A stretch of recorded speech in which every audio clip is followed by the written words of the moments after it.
El embarazo de María se llevó a cabo por medio de una inseminación artificial a distancia. Todo esto fue planificado ¿por quiénes? Por los señores de las estrellas. Dice que la iglesia acepta a los extraterrestres como nuestros hermanos. El Papa Francisco dijo que él estaría dispuesto a bautizar a un extraterrestre o a extraterrestres si ellos pidieran que lo haga. La iglesia dice que la existencia de los extraterrestres sería una consecuencia de la grandeza y el poder de Dios. Todos los grandes profetas o personajes bíblicos tuvieron o tenían contacto con seres del espacio. Jesús estuvo con ellos aprendiendo cómo modificar la materia. Estaríamos hablando de los famosos milagros. Por eso es de que Jesús se convierte en maestro de maestros. No solamente de los maestros del planeta Tierra, sino se convierte en maestro de los maestros extraterrestres.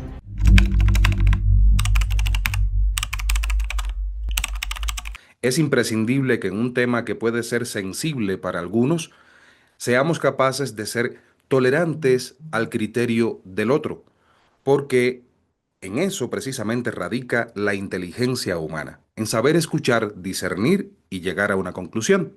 Es una fecha muy especial, estamos muy cercanos de la Navidad y este tema recurrente en esta fecha que nos ha dado nuestro amigo Nelson es Jesús y los extraterrestres. Un tema que hemos abordado en nuestro canal en múltiples ocasiones desde personajes y acontecimientos, objetos del Antiguo Testamento y del Nuevo Testamento, pero que en este caso no es a partir de la investigación puramente del canal, sino de investigaciones, de opiniones, de estudios, de análisis de nuestro invitado.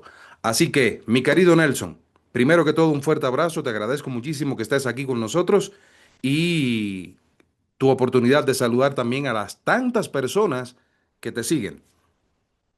Muchísimas gracias una vez más, querido amigo Josvani, por tu invitación.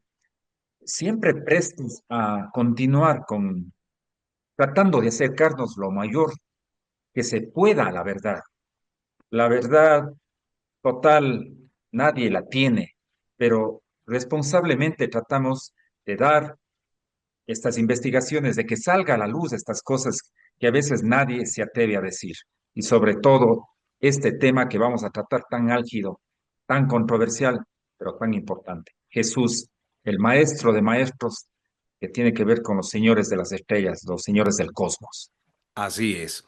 Y sabes que para comenzar justo desde la polémica, existen múltiples hipótesis de múltiples investigadores, desde, con Jesús, me refiero a Jesús en este caso, desde aquellos que plantean que Jesús nunca existió, desde aquellos que plantean que sí existió, pero que no fue un milagroso, sino simplemente una persona normal, común y corriente, pero con dotes de líder.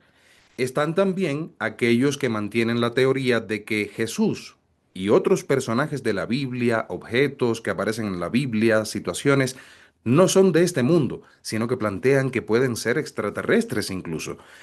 ¿A partir de qué hipótesis comienzas tu exposición, amigo? Mm.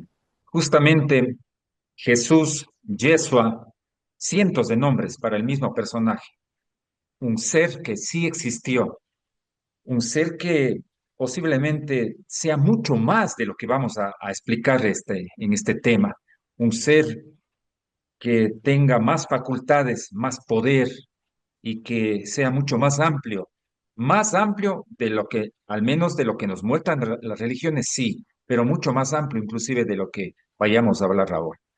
Estupendo. Los micrófonos son tuyos, amigo. Perfecto. Primero vamos a hacer un pequeño análisis de lo que dice el Vaticano acerca de los extraterrestres. Es importante, ¿sí? ¿Qué es lo que dice? En 1996, Monseñor Corrado Balducci, demonólogo y exorcista oficial del Vaticano, hablaba ya de la vida extraterrestre públicamente y decía, dado que el poder de Dios es ilimitado, no solo es probable, sino factible que existan planetas habitados. Eso fue en el mandato de Juan Pablo II.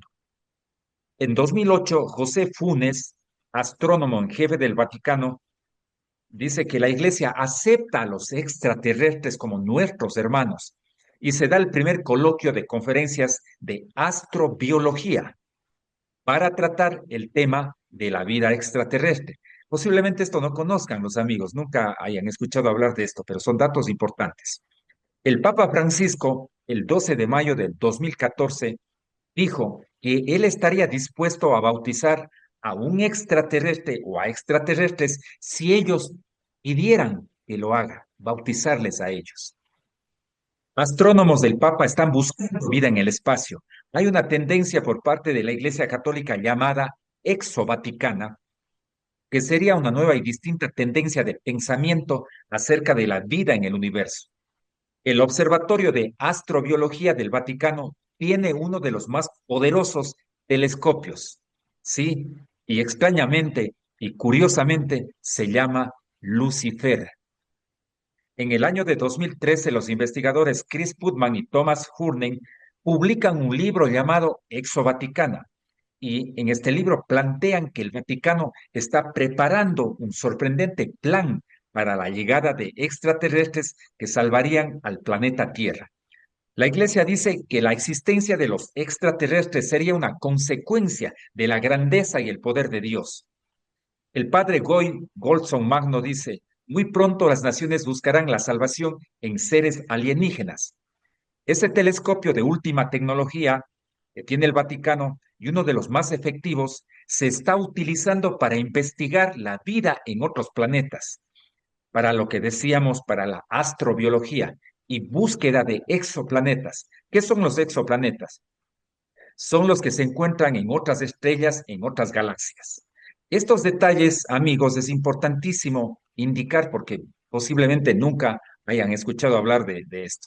Sí, vamos ahora entonces, eh, entrando ya en el tema de Jesús, de lo que yo lo llamo la verdadera historia de este maestro de maestros y la gran misión que vino a cumplir en el planeta Tierra.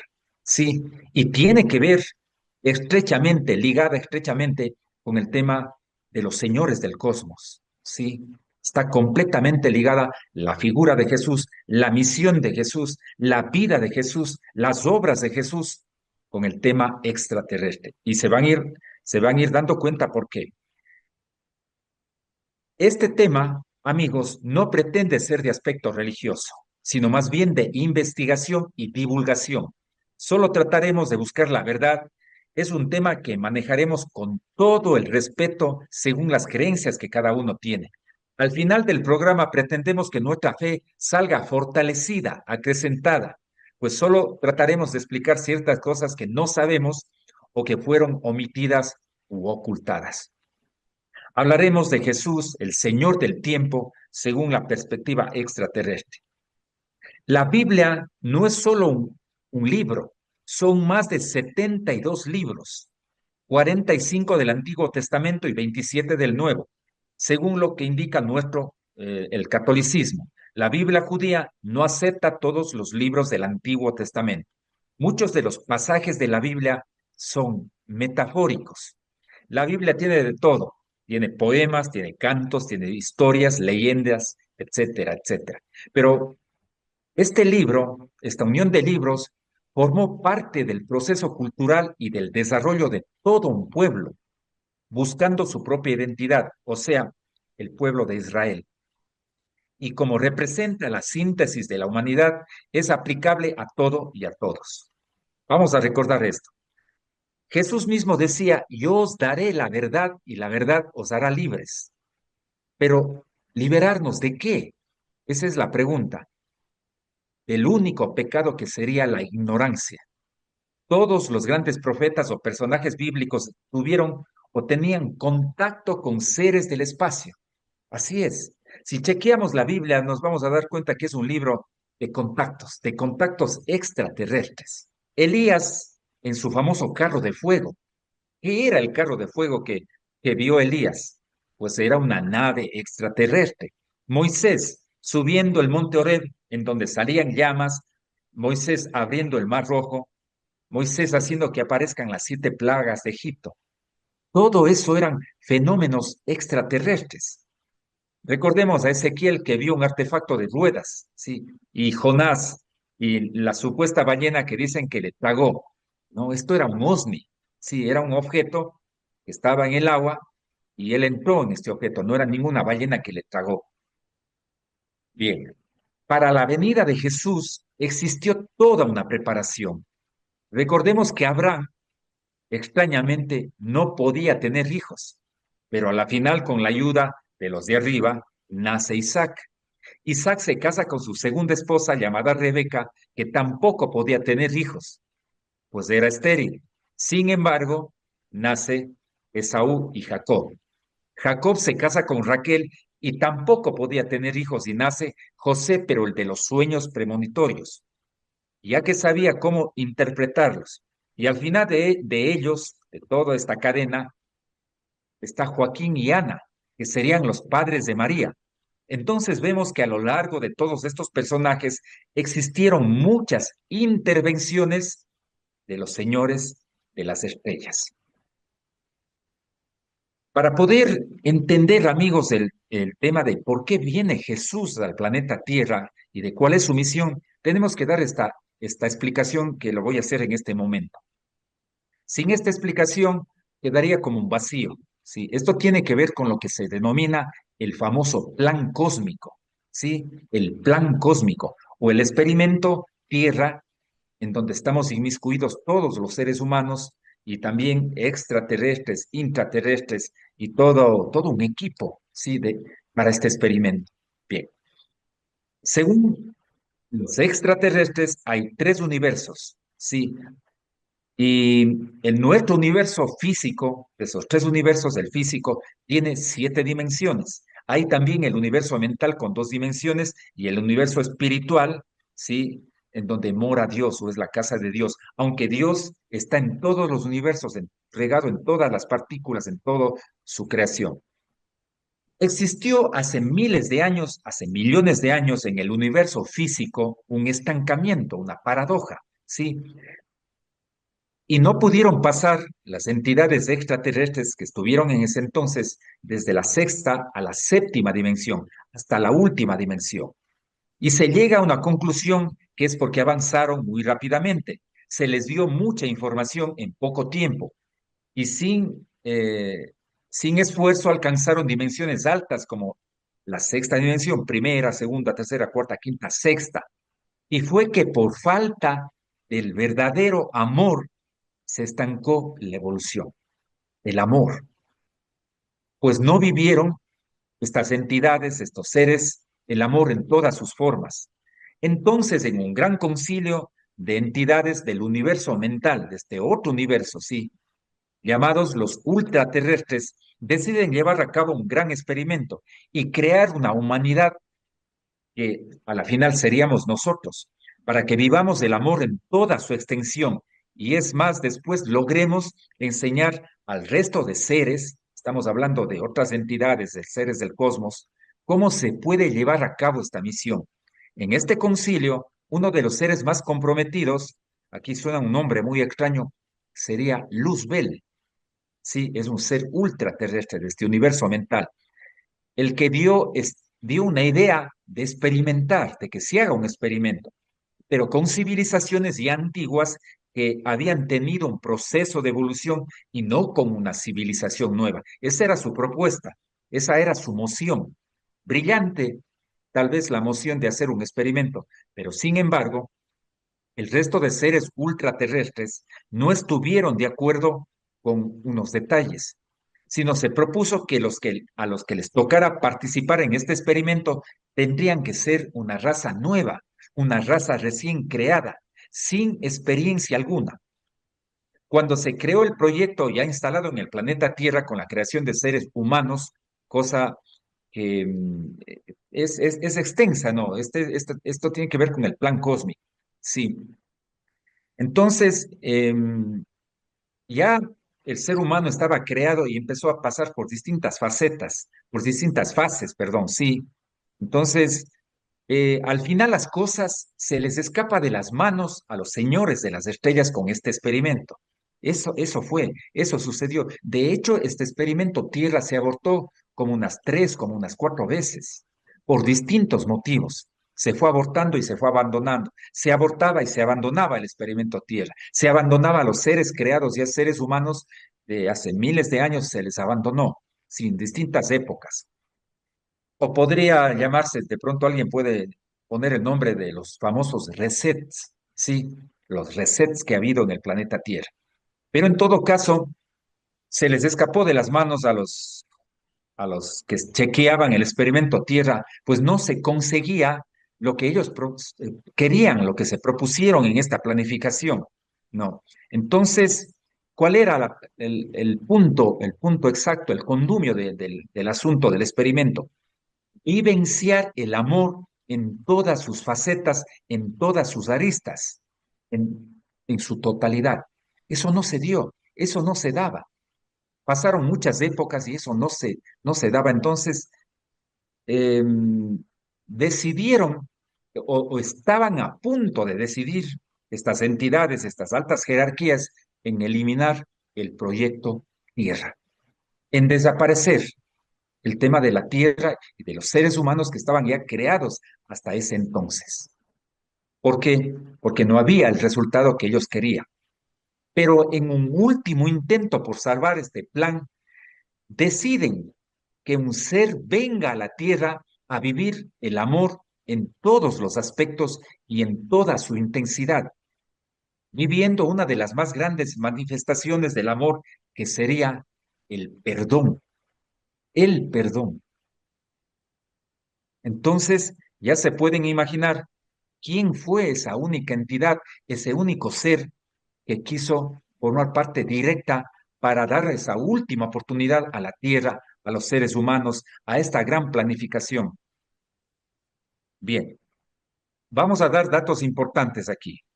Todo este tema, amigos, eh, es lleno de detalles. Y para no perdernos de los detalles, yo estoy leyendo en muchas de estas cosas para no perdernos de esos detalles, porque es importantísimo. Estamos dando fechas, estamos dando nombres, estamos dando una serie de detalles. A ver, vamos con el primer detalle. Jesús no nació en diciembre. ¿Por qué? Porque en esa época hace mucho frío, nieva mucho y llueve bastante. Según los extraterrestres, los guías extraterrestres, nació Jesús en un mes de marzo, posiblemente el 19 de marzo. ¿Por qué? Porque recién allí los pastores empezaban a sacar, a pastar a sus rebaños. Y sabemos ya que hay dos teorías de este tema del 24, del 25 de diciembre. La primera, en el Imperio Romano, las celebraciones de Saturno era durante la semana del solsticio, que era el principal acontecimiento social, y llegaba a su apogeo el 25 de diciembre. Y para hacer más fácil que los romanos pudiesen convertirse al cristianismo, sin abandonar sus festividades, por supuesto, perdón, Julio I en el año de 350 después de Cristo, pidió que el nacimiento de Jesús fuera celebrado en esa misma fecha, el 24, el 25 de diciembre. Algunos mantienen también que el 25 de diciembre fue adoptado solamente en el siglo IV como día de la fiesta cristiana, después de que el romano emperador Constantino I el Grande se convirtiera al cristianismo. De esa manera, animar un festival religioso común y convertir a los paganos en cristianos. Creo que queda claro el tema de la fecha del nacimiento de Jesús. Bien, vamos, vamos adentrándonos y vamos a hablar de algo de unos fenómenos extraños que pasaron cuando Jesús nació. Sí, bien.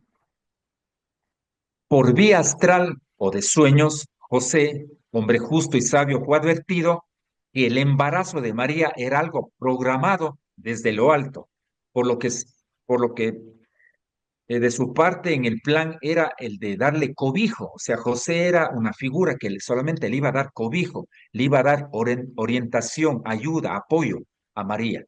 Solo así se podía dar cumplimiento a lo que estaba previsto. Entonces, quedemos claros que para que un matrimonio fue una suerte de adopción, digamos así, de adopción. El embarazo de María se llevó a cabo por medio de una inseminación artificial a distancia. Repito, el embarazo de María se llevó a cabo por medio de una inseminación artificial a distancia, disponible a través de una tecnología como para efectuar una transmisión electromagnética y reiterando su naturaleza humana, el esperma utilizado correspondía a un banco que tenía los aportes de los más importantes representantes de la historia bíblica, como Abraham, Isaac, Jacob, Moisés, entre otros. De entre todos ellos se seleccionó uno adecuado, porque tenía que ser un cuerpo muy especial que resistiera, sí, a toda esta situación que iba a pasar este espíritu que iba a ser de Jesús, de este gran ser. Entonces, todo esto fue calculado, todo esto fue planificado ¿por quiénes? Por los señores de las estrellas. Vamos a hablar del tema de Belén, llegando a Belén. En la tercera semana, ojo, del mes de marzo del año 7 antes de nuestra era, en la región de Judea, José se había refugiado al amparo de una gruta utilizada para resguardar el ganado del viento. Sí, María acababa de cumplir sus 14 años. Fíjense que era una jovencita, 14 años, y ya estaba esperando un hijo cuya concepción estaría envuelta en un misterio para todos. Angustiado por los requerimientos de atención de la joven, José envía a algunos de sus hijos a buscar una partera a Belén. Aquí les quiero detallar algo. José tenía hijos. Sí, José tenía hijos de otro compromiso. Sí, los hijos eran grandes ya. Todos ellos se trasladaron, se iban a Belén. Por eso es que estamos diciendo que Jesús manda a algunos de sus hijos a que busquen una partera en Belén, porque no llegaban todavía ya al pueblo de Belén. Pero pasó un largo rato y como no volvían, la urgencia lo hizo que enviara al resto de los hijos para acelerar la llegada de la comadrona.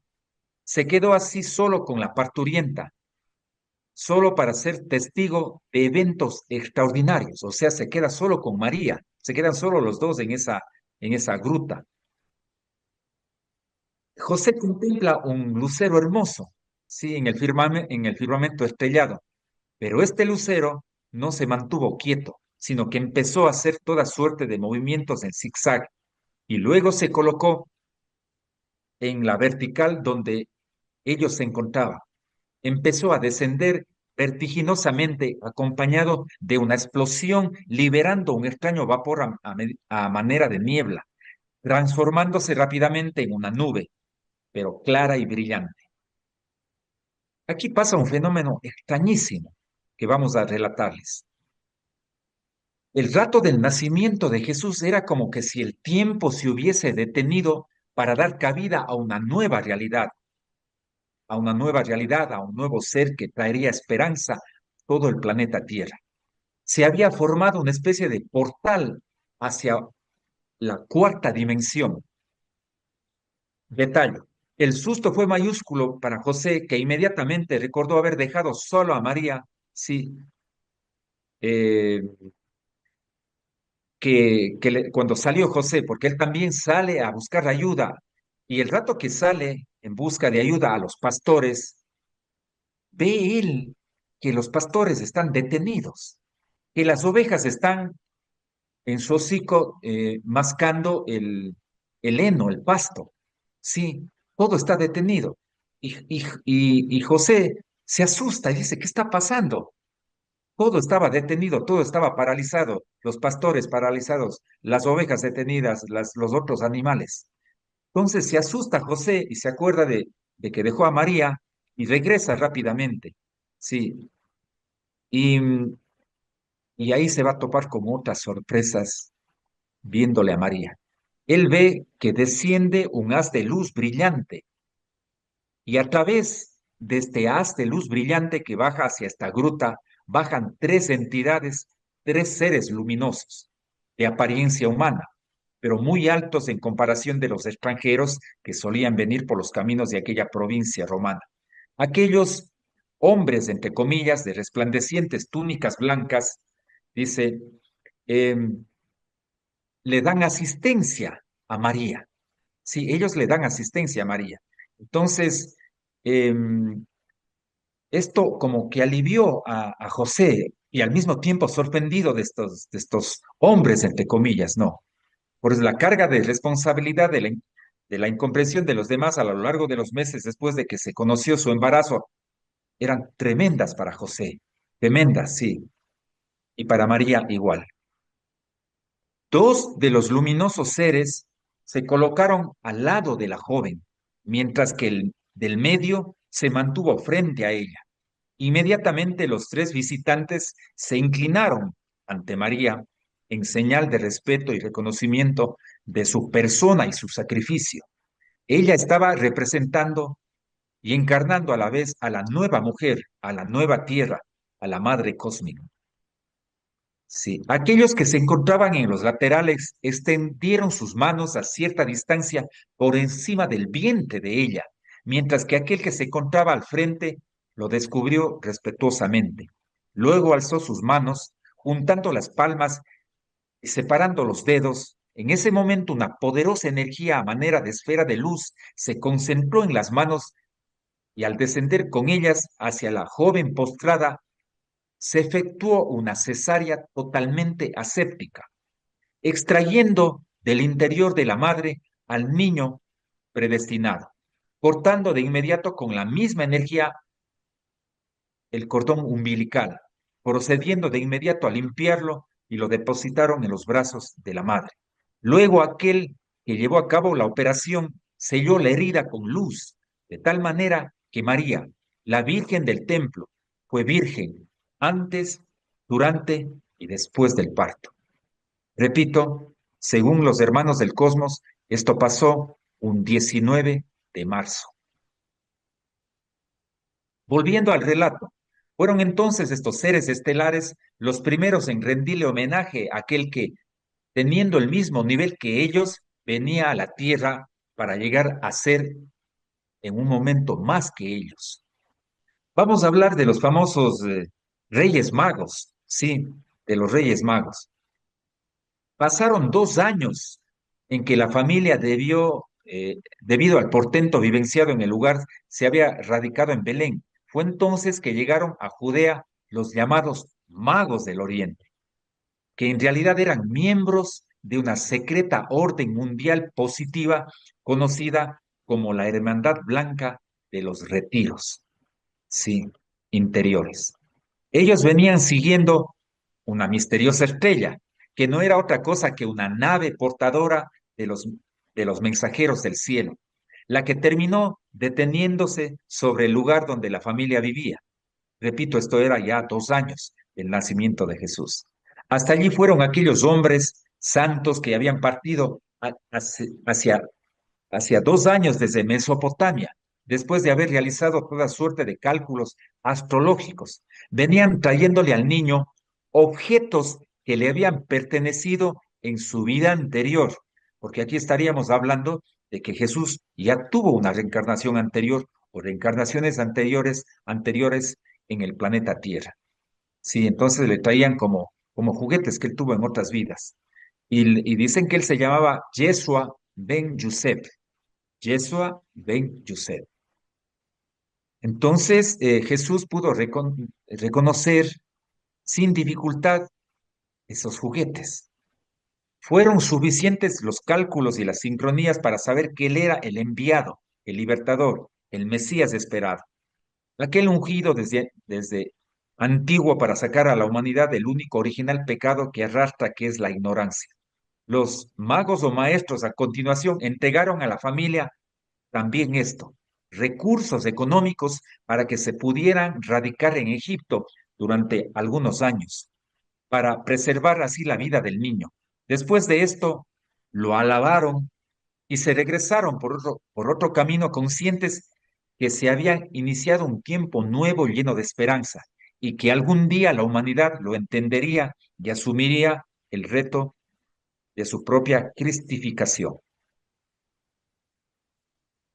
Em, Estos seres, retomando el tema de la cesárea, sí, estos eran entidades de otras dimensiones, eran extraterrestres de otras dimensiones, sí. Entonces, ellos vinieron con esta misión de, de- del nacimiento de Jesús. Muy bien. Vamos a hablar de María, de la Virgen. María era un espíritu nuevo, condensado de lo más precioso, escogida entre algunos espíritus valientes del cosmos. Ya no era cualquier mujer, no era cualquier persona, María, si fue escogida ella. Entonces, alguien que por su elevada fuerza y sencillez estuviera dispuesta humildemente a aceptar ser parte de los designios de lo alto. María, simbólica y efectivamente, representó la parte femenina, incorporando en ella la energía y el espíritu planetario que se expresa en la naturaleza de lo que llamamos la madre tierra. Ella representó la tierra. En el caso de María, desde sus remotos antepasados y especialmente desde sus padres Joaquín y Ana, también de personas programadas, sus padres eran estériles, ¿sí? Entonces, ellos también se comprometieron para formar parte del plan mayor. Bien, vamos a hablar de Jesús, ¿sí? Pero recordemos que en la Biblia hay un vacío enorme allí. ¿Cuál es ese vacío? Que se habla de Jesús de niño y después ya no se habla de Jesús, sino Jesús vuelve a aparecer a los 30 años. ¿Dónde estuvo Jesús? Sí, Jesús estuvo en las escuelas de lo que se conoce como los esenios. Jesús estuvo estudiando. Jesús estuvo aprendiendo muchas cosas con esta hermandad de los esenios. Jesús estuvo con ellos aprendiendo cómo modificar la materia, entre otras cosas.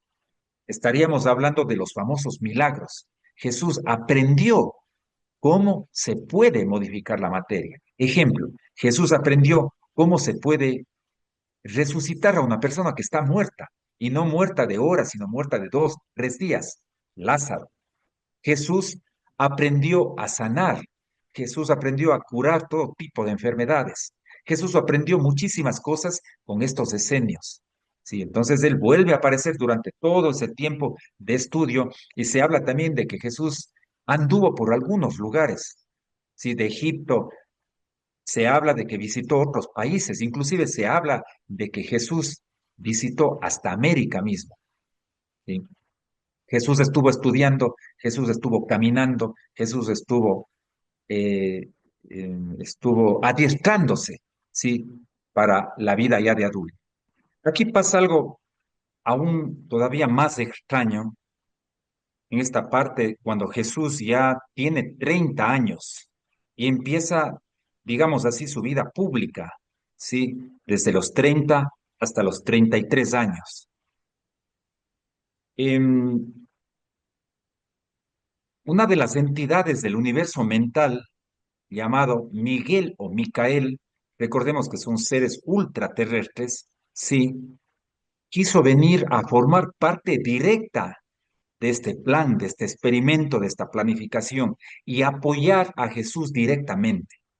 Y es así que pide permiso a Jesús para incorporarse esta entidad en el cuerpo de Jesús, sí, a partir de los 30 años. Y Jesús da su consentimiento de que Micael o Miguel, repito, esta entidad ultraterrestre que es del universo mental, venga y apoye a Jesús, porque sabía que le iban a pasar cosas tremendas, cosas que a nadie, a ningún reo, a ningún preso le hicieron nunca antes. Sí, este dato es importantísimo. Esta incorporación de la energía de un ultraterrestre llamado Miguel o Micael con Jesús. Bien, la muerte de Jesús, vamos a hablar de eso. Em, Jesús no llevó una cruz, sino era un madero. Sí, después se formó una T. Jesús no fue clavado con varios clavos, sino con un solo clavo en sus pies. Y en cada una no fue clavado en las manos, sino en las muñecas. Sí, porque en las manos no hubiese resistido el peso de todo el cuerpo, sino en las muñecas ahí hay más resistencia. Ahí fue clavado Jesús. José de Arimatea, que era el miembro de Sanedrín, amigo de Poncio Pilatos, con sus influencias consigue que Jesús no sea puesto en una fosa común como votaban a todos los reos, les votaban en una sola fosa y ahí les tapaban con tierra. No, él consigue gracias a su influencia, a sus influencias de que se le ponga a Jesús aparte, sí, que no se le ponga igual con el resto de presos. Entonces, retomando el tema de la pasión de Jesús, a ningún ser humano, jamás, a ningún preso, a ningún reo, le habían hecho tanto daño como hicieron con Jesús. La película de Mel Gibson, ¿se acuerdan, amigos? Sí, esa es la película que más se acerca a la realidad de que vivió Jesús. Es lo que más se acerca, sí, a la realidad. Le castigaron, le hicieron horrores, pero no solamente era el castigo físico, sí, no solamente fue la crueldad física que le hicieron tanto daño físicamente, sino también fue el castigo psicológico, la angustia, el estrés que tuvo que vivir Jesús. Y no era solamente la preocupación de lo que le estaba pasando a él, sino era la preocupación de lo que le estaban haciendo a su madre, a María, que también empezaba a ser perseguida ya. No solamente era eso, sino lo que les estaban persiguiendo y acosando y dañándoles a a sus hermanos, que eran los apóstoles, y que no eran solamente los 12 apóstoles, sino eran varios grupos de seguidores, de fieles seguidores, que tenía varios círculos que tenía Jesús de seguidores. A todos ellos les empezaron a acosar, a dañarles psicológicamente. Toda esa carga, todo ese estrés tenía que vivir Jesús. Sí, era tremenda la situación que estaba pasando con ese ser humano llamado Jesús. Entonces Jesús tuvo que vivir todo ese escarnio, todo ese dolor físico, todo ese dolor en su corazón y todo ese estrés, esa situación mental que era tremenda. Entonces Jesús iba pasando por esa serie de cosas mientras iba el tema de la pasión, mientras le castigaron, mientras le llevaban de Poncio Pilatos a los otros, a las otras autoridades y así. Jesús iba viviendo eso en carne propia.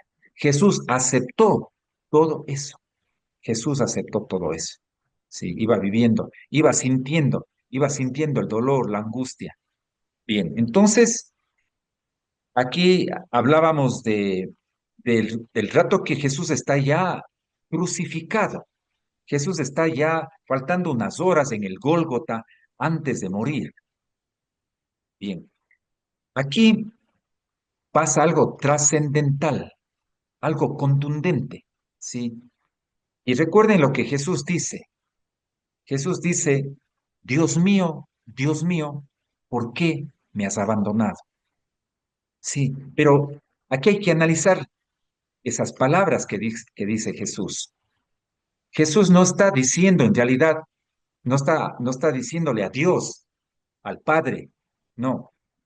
Lo que sucede es que en esos momentos, en esas horas, antes de que muera Jesús, sale del cuerpo Micael o Miguel, esta entidad ultraterrestre.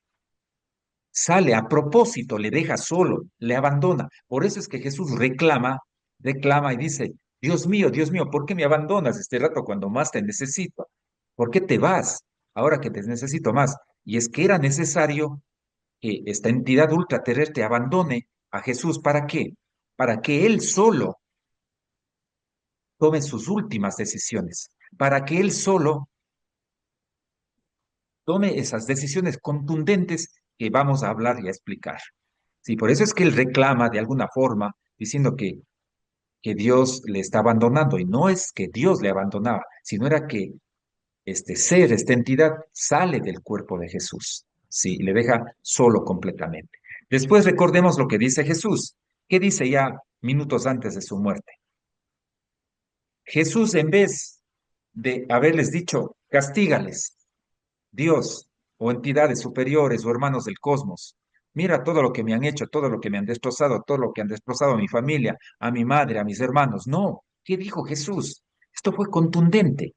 Jesús dice, Dios, perdónales, porque no saben lo que hacen.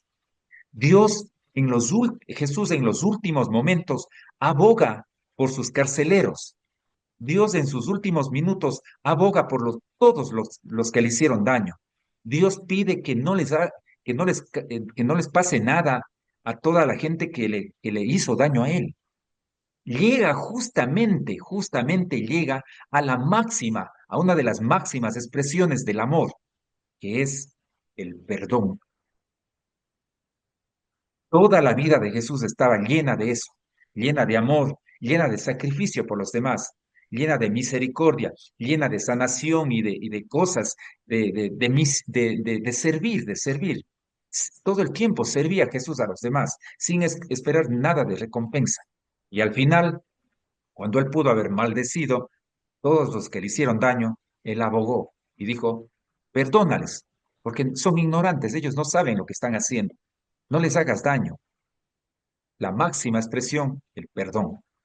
Y es así, adelantándome un poco, y es así que Jesús logra realizar lo que se quería de esta planificación, lo que se quiere de este experimento, de este hermoso experimento, que es el amor. Vivenciar en todas sus aristas, en todas sus facetas, en su totalidad, lo que es amar, lo que es el amor, lo que es poder perdonar, cosa que no es fácil, cosa que es difícil, sí, pero Jesús logra hacerlo, sí. Entonces Jesús se convierte, ojo con esto, Jesús se convierte en el único ser que puede pasar de la sexta dimensión a la séptima dimensión y ser humano. Porque cuando vino al planeta Tierra, él se convirtió como un ser humano. Sí, entonces Jesús logra desestancar este detenimiento de la evolución que hubo en el nuestro universo. Sí, no estamos hablando en la Tierra, ojo, estamos hablando en el universo físico de todas las dimensiones.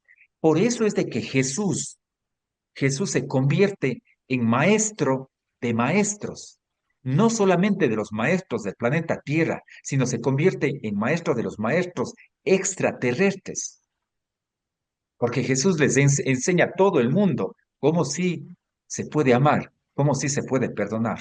Por eso es que Jesús es considerado maestro de maestros en todos los universos. Ojo con lo que estoy diciendo, en todos los universos. Entonces, esto fue una cosa trascendental, una cosa contundente que vivió ya los últimos momentos Jesús ahí en la crucifixión. Vamos a continuar con otros detalles más. Bien, el tema de la resurrección, sí, vamos a hablar del tema de la resurrección. Esto fue contundente, porque Jesús ya anunció, él dijo que él iba a resucitar después de 3 días, sí. Entonces, aquí vamos a dar detalles. Jesús es enterrado un domingo a la madrugada y recordemos que dura 3 días nuestros cuerpos en todos los seres humanos. Hay una duración de 3 días para que nuestros cuerpos, los 3 cuerpos se desintegren definitivamente y podamos pasar a otro plano, el cuerpo físico, el cuerpo astral y el tercer cuerpo que sería el ego inferior. El cuerpo de Jesús allí en en esta tumba, solo, porque abogó José de Arimatea para que le pongan solo, estaba tapado con un manto, con una manta, sí, con una sábana, sí, estaba tapado. Y aquí se produce otro fenómeno extrañísimo que hasta este momento la ciencia no puede, digamos, decir a ciencia cierta, sí, pero bueno. Entonces, el cuerpo de Jesús empieza a vibrar y a levitar y cada una de las células, de cada una de las células de su cuerpo sale un fotón, o sea, una emisión de luz que imprimió como tipo negativo fotográfico en la sábana. E inmediatamente su cuerpo se desmaterializó. Pero para llegar a esto primero pasó por la velocidad del sonido, produciéndose un gran estruendo. Esto hizo que la piedra enorme que tapaba ese lugar se deslizara hacia un lado de la tumba. Por eso es que Jesús resucitaría al tercer día, después de abandonar sus tres cuerpos. Y después se presenta ante alguno de sus apóstoles y a María Magdalena. Vamos a dar otros detalles aquí después de, ya digamos, estamos hablando de la resurrección de Jesús. Jesús hizo un voto de castidad, que se llamaba el llamado del naziriato, perdón. Hay historias falsas como la que dicen que Jesús se casó, o sea, que Jesús nunca, en realidad nunca murió, ¿no es cierto? Sino que Jesús él no murió, no le pusieron en una tumba, sino que Jesús se casó y tuvo hijos. Ahí está, estas teorías, ¿no? Pero esto fue una cosa falsa porque esto fue planificado por las élites de ese entonces, porque esto era tremendo. Esto fue tremendo para las élites de ese entonces, ¿no? Que, que un ser humano haya resucitado, que un ser humano haya trascendido, que el cuerpo de un ser humano haya desaparecido. Y no es que se robaron a alguien, no, no, era imposible, sí, que estaba ahí custodiado y vigilado, pues, el cuerpo de Jesús, sí. Pero esto era tremendo para las élites de ese entonces, el famoso Sanedrín. Esto era tremendo. ¿Por qué? ¿Por qué? Porque al resucitar Jesús con este fenómeno, lo que decía este fenómeno es de que toda la vida de Jesús era real. Lo que contradictoriamente decían los otros, que él no era ningún rey, él no era ningún enviado, él no era ningún Mesías, él no era ningún milagroso, no era nadie. Sí, eso es lo que decían todo el tiempo. Y por eso es que le condenaron, sí, porque que decían que es un mentiroso, que es un mentiroso, es un farsante. Pero al resucitar Jesús, les dejó con la boca callada a todos, las élites. Sí, y esto no querían las élites que pase, o sea, ¿cómo iban a permitir? Por eso es de que pasa esto que les relato a continuación. Entonces, em, se, se dice que Jesús se casó, que Jesús tuvo hijos y vivió en otro lugar. Buscaron a un impostor llamado Socias, sí, los del miembros del Sanedrín, sí, ellos le pagaron, le, le adiestraron y buscaron, hicieron como un casting buscando a un personaje de la misma estructura que Jesús, con las mismas facciones, con un rostro parecido, sí, y le adiestraron. Y le llevaron a Cachemira. Sí, dijeron: Tú vas a ser Jesús, te vamos a pagar muy bien, tú vas a hacerte pasar por Jesús y te vas a ir y vas a casarte y vas a vivir en Cachemira. Y ahí murió de viejito este supuesto Jesús. Nicolás Notovich, que era judío, salió con esta historia falsa y disparatada, pues él afirmaba que, que cuando fue a un monasterio donde estaban los monjes en Ladakh, en la India, ahí él decía que estuvo en ese monasterio y que ahí habían escritos de que Jesús murió de viejito y todas esas cosas. Y esto era falso, totalmente falso. Sí. Vamos a hablar de este otro fenómeno extrañísimo que sería la sábana santa de Turín. Esta tela tiene 4 metros por 26 de largo y 1,10 de ancho y pesaba 1 kilo, o sea, 420 gramos. Tenía 37 hilos de urbín, que era un tipo de tejido cola de pescado típico de esa época. En 1988 sale a relucir un escándalo por parte de dos científicos que analizan la sábana santa. Se les permitió analizar la sábana santa. Si ellos tomaron una muestra pequeñísima de la sábana santa y con el químico que se llama carbono 14, indicaron que después de todos los análisis y pruebas que se hicieron con la tela, resulta que era un fraude medieval. Sí, esto pasó entre 1260 y 1390. Recordemos unas cosas aquí. El carbono 14 es un químico que se utiliza siempre y cuando el objeto de investigación no haya estado expuesto a la radioactividad o a incendios. Ahí funciona el carbono 14. Pero justamente la sábana estuvo expuesta a algunos incendios y se contaminó de alguna manera por ellos. 2 años antes de la investigación, en la planta central nuclear de Chernobyl, hubo un incendio y allí la sábana estuvo expuesta, digamos, a la radiación. Por eso es que los científicos, y yo creo que a propósito también valiéndose de esto, dijeron que era un fraude. Pero en 1973 y 1978, el Papa Juan Pablo II da permiso a que esta tela se vuelva a analizar, que la sábana sea objeto de nuevo de análisis. Vamos a observar unas cosas ahí, unos detalles.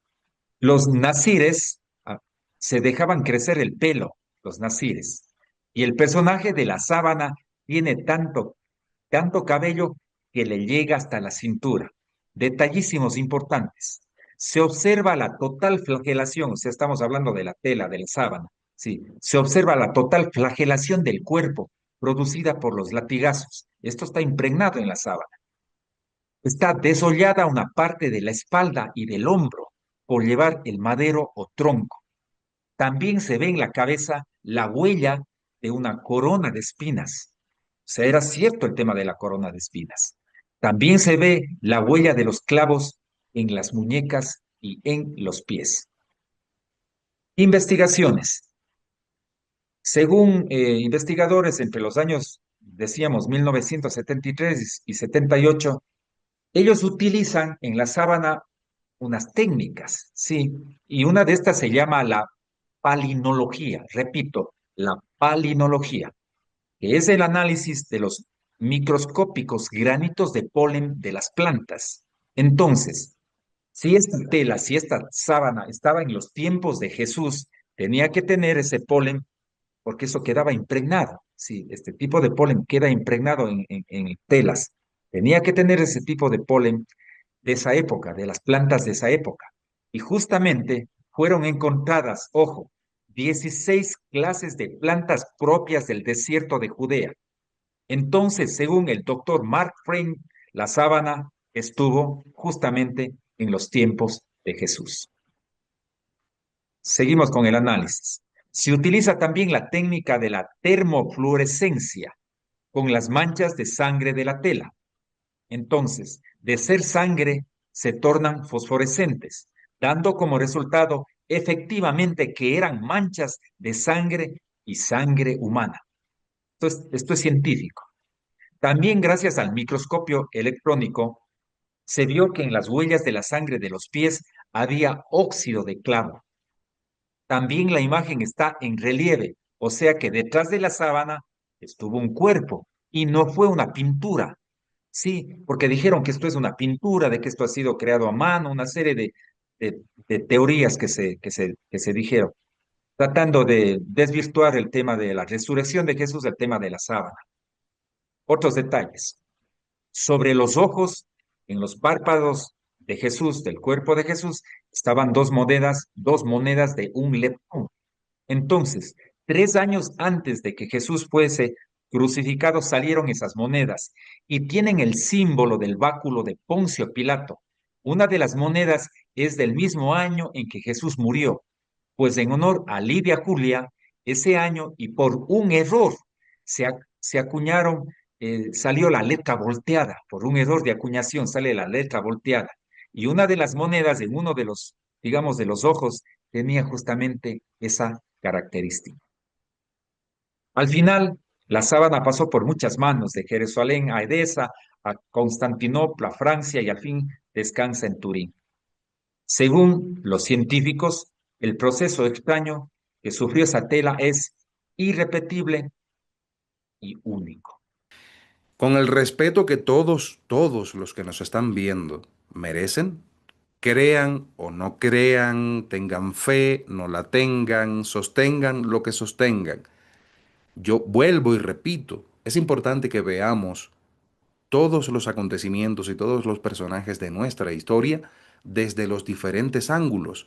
Y por eso hoy está aquí Nelson.